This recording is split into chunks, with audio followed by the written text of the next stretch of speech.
Já jsem začínala jako dítě, který se prostě ptalo rodičů, hele, my vyhazujeme ten odpad do toho směsného koše a kam to jde dál.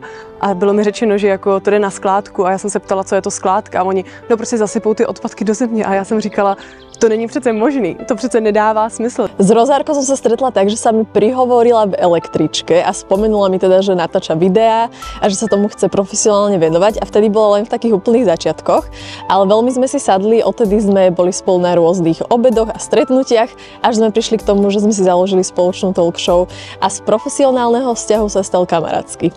Mě trápí to, co se děje s životním prostředím a tak se aktivně snažím něco dělat. Sledujících mám 130 000, ale měsíčně se dostanu na 7 milionů zhlédnutí. Za těch posledních pár let se víc zaměřuju na to, co má největší dopad, co má největší impact a že to nejsou ty plastové brčka, které jsou samozřejmě hrozný, ale co můžeme udělat nejvíc jako společnost a že to není o tom, že já budu dokonalý environmentalista a tím se problém vyřeší, ale že musíme všichni společně a hledat ty řešení, které jsou systémový, uchopitelný a možný pro všechny možný lidi se všema možnýma rozlišnostma a individualitama.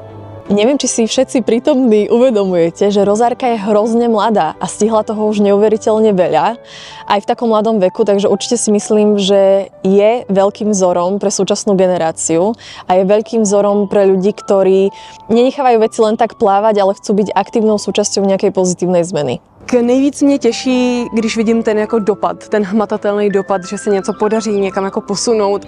A nejnáročnější je samozřejmě to, že to téma vyvolává hodně emocí. Chci udělat co nejvíc dobra pro životní prostředí a potom to, co je ten prostředek, který mě k tomu dostane, to závisí na hrozně moc věcech a nechávám to plynout. A nedělám to vždycky dokonale, nedělám to vždycky 100%, ale snažím se a hledám cesty a předávám to lidem jako příběh, jako takový svůj životní příběh toho, na co jsem třeba novýho zase přišla a o čem novým udělám video.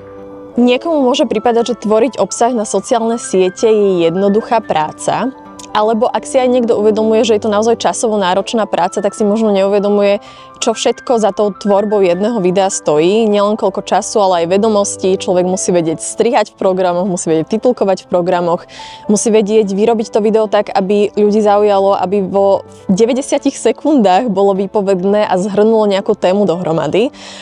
Takže ten můj největší cíl je udělat co nejvíc pro životní prostředí a ta cesta, která tomu povede, může být různá a nechávám tomu otevřený dveře, oči, mysl, duši a co přijde, to přijde.